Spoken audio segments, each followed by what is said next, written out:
British tennis has never been so successful, and it's not just Andy Murray reaching out to world number one. A whole new generation of talented Brits were served up at Wimbledon this year.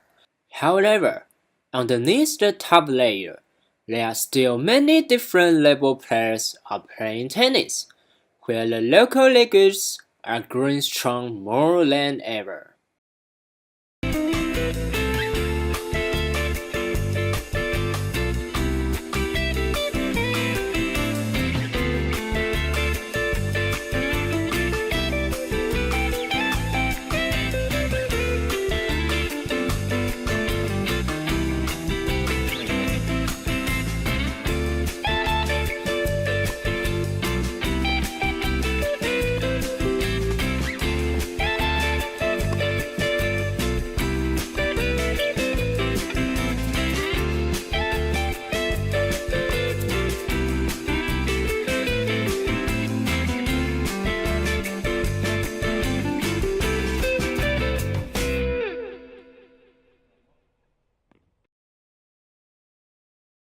I'm Nigel Billen. I'm one of the founders of local tennis leagues.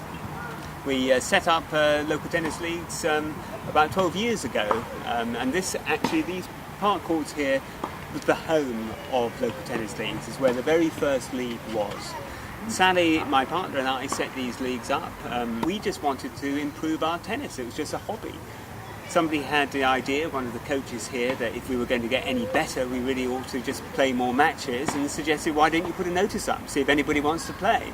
And that's what we did, and it grew from a tiny league with 12 people, year by year, round by round, until now we have over 180 players playing in the summer round. The idea of playing tennis in a local park is gaining popularity, and Sheffield is also one of the important city leagues.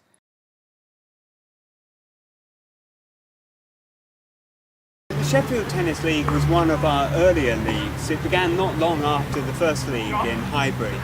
We wanted to be in the important cities of Britain. Sheffield is one of the major hubs in the north. We also knew that it had good park courts, and it's important to us because our tennis is about public places to play, not just about clubs. And we started, as we always do, by trying to find out who looks after those courts, who runs them. So we contacted the Sheffield Council and talked to them, and they were very enthusiastic about the idea. We also looked at some of the individual centres, such as the centre at Graves, and talked to them, and they also were interested in the idea. It is now one of our important city leagues.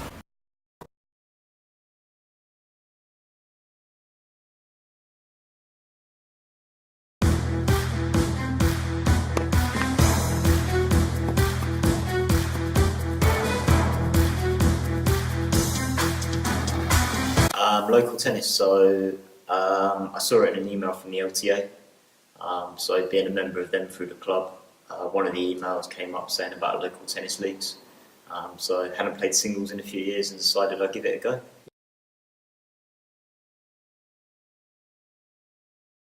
Not really. I think there's a number of different leagues. They try and place you in the right one. You might end up in the wrong one, but I think what's the worst case? You end up in a league that's too good, you lose, but you'll still learn from it.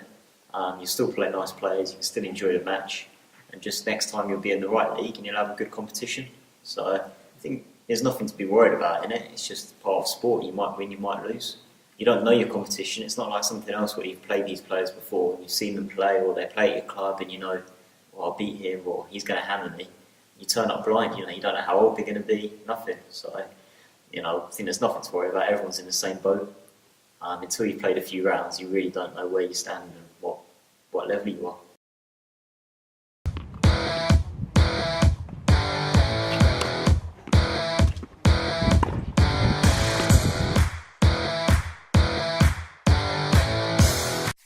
I started playing tennis when I was at middle school, so probably at the age of around 10 is when I started to take more of an interest in it for myself.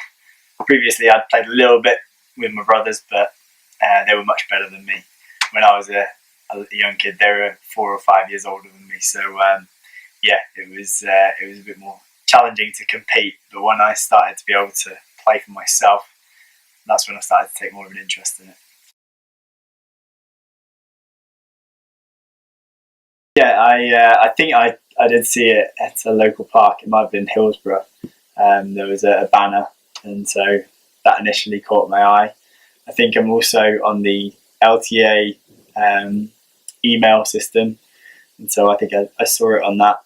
And so I think it was a bit of a combination of a few things, and I thought, you know what, I've got a bit of time now. I'll get involved with that. So that's what I did. Looked on the website and signed up, and yeah, it was pretty easy, really.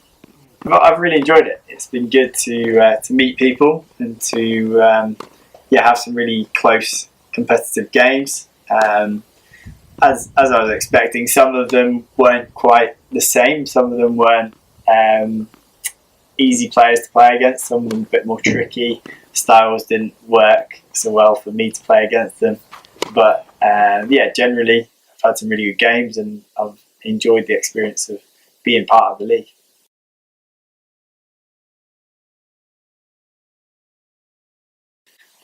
So I guess when I started in Division 3, and I had played a couple of matches and had won those first 2 matches, I kind of thought, hopefully I can continue to win the matches, win this league, and then if I can get into 2nd Division and then win that and then get to 1st Division, I think that was my short-term goal. According to the Lawn Tennis Association, there are more than 5 million people playing games in England, and a third of them play in the local parks. The idea is expanded all around the country now. So we have over 160 leagues nationwide. Most of them are singles leagues. Most of them, like Highbury, are mixed-sex singles where men can play women, but we also do doubles in some parks as well. In our leagues, we have every type of adult player.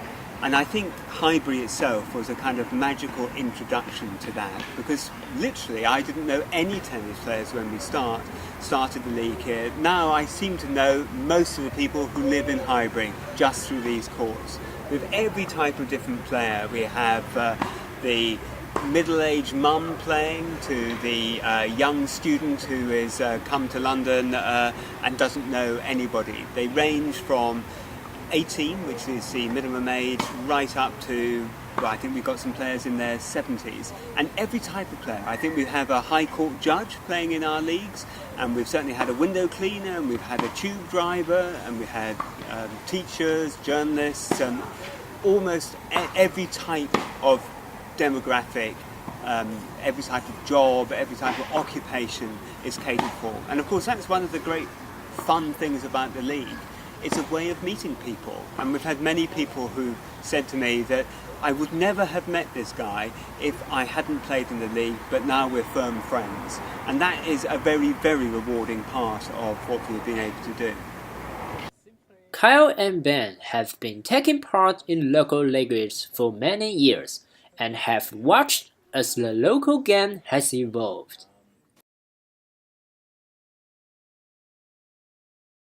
I think the Sheffield one seems to be quite well established now. It'd be good if they could reach out to places like Graves that have indoor courts over winter and try and arrange, some kind of deal or discount for people playing in the local league. Like whatever they can do as an incentive or something, £1 off an hour or whatever would help. Because during the winter it is a struggle to get matches played, cold, wet or whatever. And the indoor courts are quite expensive for some people. So, it'd be good if the league could kind of reach out and get the venues that have indoor courts to maybe do something for their members. Last season they increased the price, which is okay. I think it's reasonable to put up a few pounds. However, the free courts in the parks and stuff, they're all no longer, or most of them are no longer free. So you have to pay £4 for an hour. And I think when you're joining local tennis league, at least for me, I was under the impression that there was going to be some free venues. So I think if there's some kind of arrangement where the local tennis league could get at least discounted, possibly half price courts with that, I think that would be a better selling point for them. I think it was a bit annoying that they became more expensive, and therefore it's less financially viable to do that. It'd then make more sense to just join a club and play there rather than playing at different venues across the city.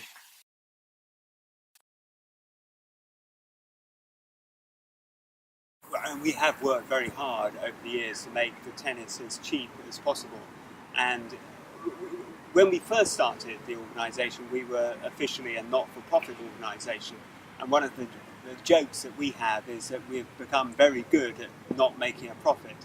Now, that isn't actually the way that any company can survive. So we are set up now to try and make a living so that we can pay our staff a wage, we can pay our taxes, we can pay our heating, light and office bill.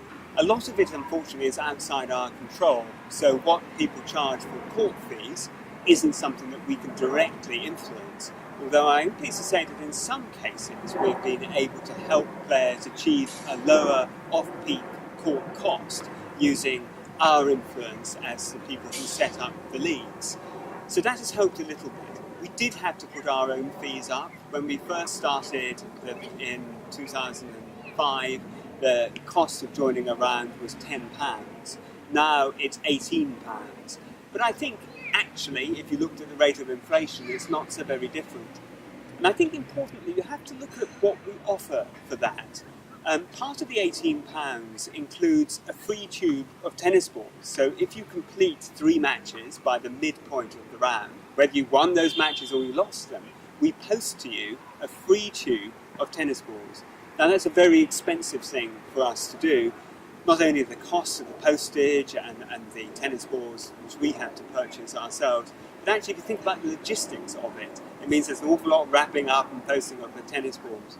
We also give people a fairly hefty prize for winning their group. So they win £20, which they can take as a product or free entry to the next round and something else as well.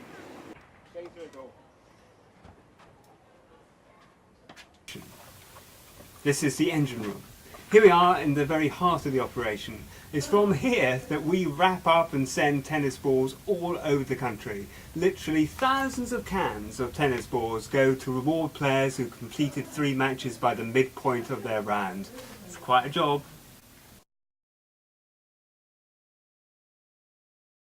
I think it works quite well. The fact you put all your scores in online, it's nice and simple. You get updates, you can see your scores online.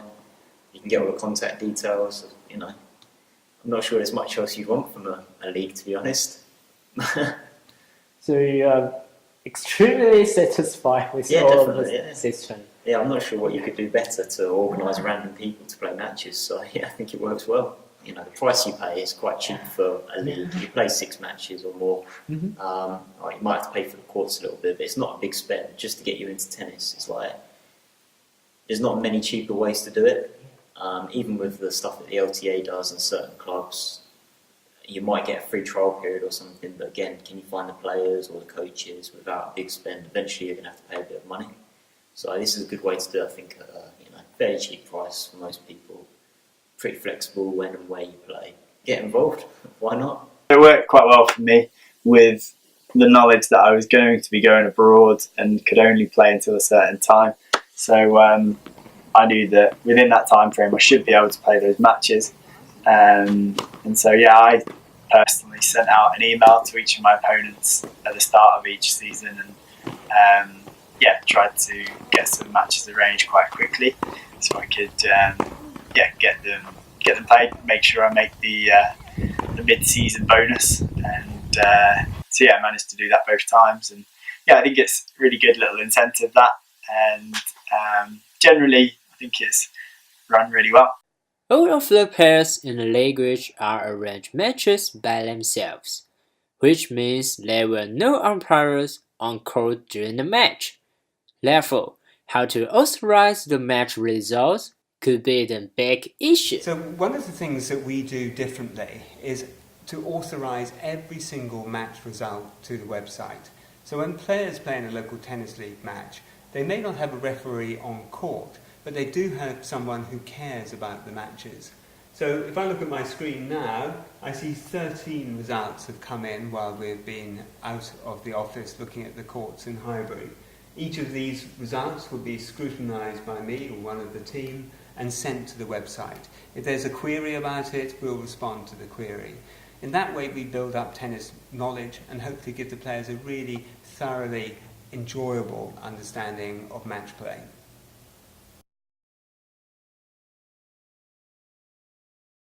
We think local tennis leagues got a long way to go.